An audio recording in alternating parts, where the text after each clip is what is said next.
a misunderstanding about the law of attraction. The human, the limited human, uses it like this. I want a new car. And they expect it to come to them. Well, it will, but it will probably hit them and send them flying. The limited human says, I need $1,000. I have to be able to pay my rent. Where it is becoming distorted right now is that it is turning into a mental exercise.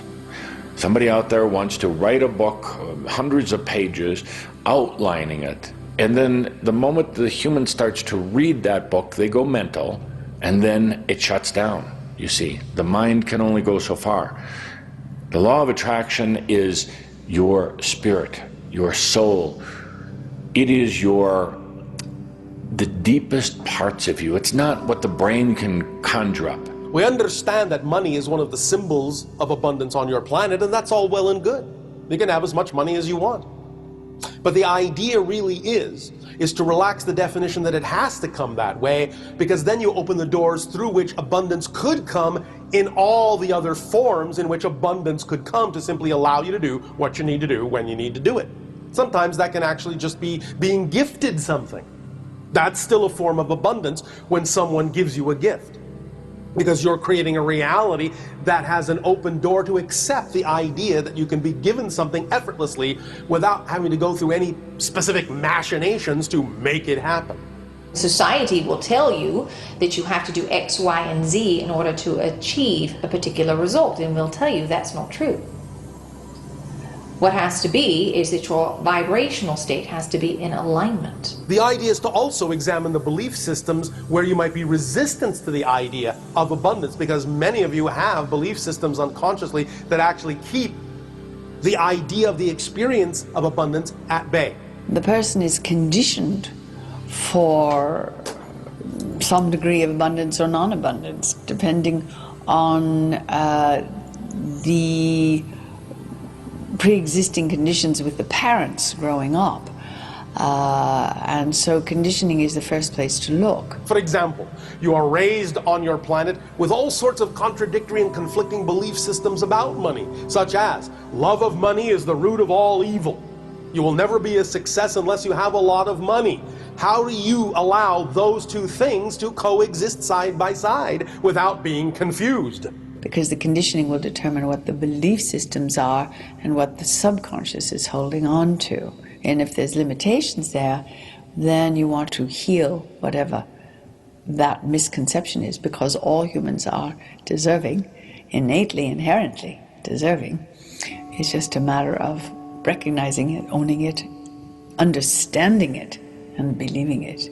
Many people who believe, well, I will never be successful if I don't have a lot of money, but also believe that I will become a greedy person, a bad person, if I only get a lot of money, may never allow themselves to become physically wealthy, because it is more important to them to be a good person than to be a bad one. So if they associate the idea of being a bad person with having a lot of money, then that's a belief they need to look at, because they don't have to have that association.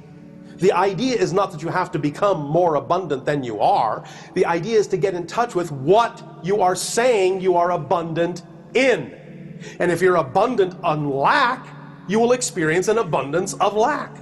You have a conflict going on now between the limited human and the souled being. The soul doesn't really necessarily care about all of the human whinings. None of it matters. It doesn't matter if you didn't pay your rent. It doesn't matter if you were a multimillionaire. None of it matters. Those are things of concern to the human aspect only.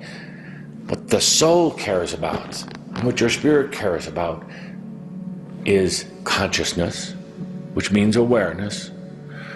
Your soul and your spirit cares about the joy of being. The joy of being, in other words, experiencing what is in front of you to experience. We will tell you thought creates form, all right, but your emotional state's vibrated into being. So whatever you are putting out emotionally, you're going to get back energetically.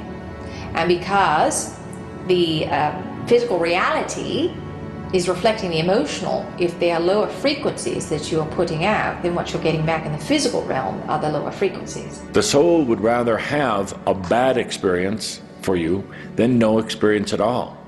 You see, those humans who try to run from experiencing things and doing things and creating things, they're really frustrating their own soul. Whatever vibration you give off, whatever frequency you create or generate, determines utterly and absolutely whatever experience is reflected back to you from your reality, because physical reality really does not empirically exist apart from your definition of it. Even your own quantum physicists are beginning to discover this. So physical reality is likened to a mirror. It's not going to say, well, Johnny's been a good boy today, so we're going to reward him, or Susie's been a bad girl today, so we're going to punish her. It's very impersonal. It has nothing to do with the traditional concepts of a punishing or judgmental God. So whatever it is that you give off, whatever form you give yourself, however you define and identify yourself, is what is reflected back to you from your reality, so that you can decide whether you wish to retain that idea and that frequency or whether you wish to change it. You create your realities, every bit of your realities, from birth to death, and everything in between. The vast majority, unfortunately, majority of humans spend their valuable and precious creative energies chasing after the little things. From our perspective, the most effective way to alter your reality is to get in touch with, consciously, the beliefs that have created the reality you are experiencing so far. To find out what that belief is, to identify it and define it, will give you conscious recognition of what has been generating your reality. Once you have defined the belief, you can then understand as a mechanism how it has been generating the frequency that's caused the reflection you've been experiencing. And once you define it and recognize that as the mechanism, you can then replace it with a belief that you prefer. And you can also then believe, if you wish, that that new belief will replace the old one just as effectively and create reality just as effectively as the old belief did.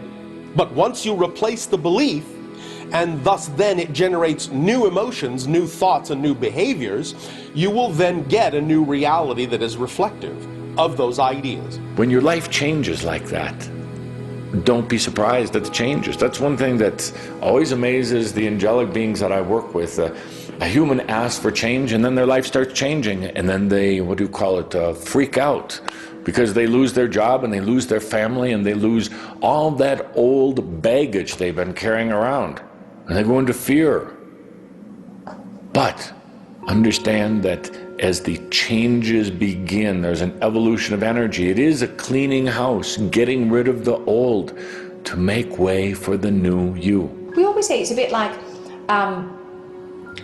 placing your order with the universe, if you will. You climb the stairs to the rooftop of the building and you throw your boomerang out to the universe. That's your order.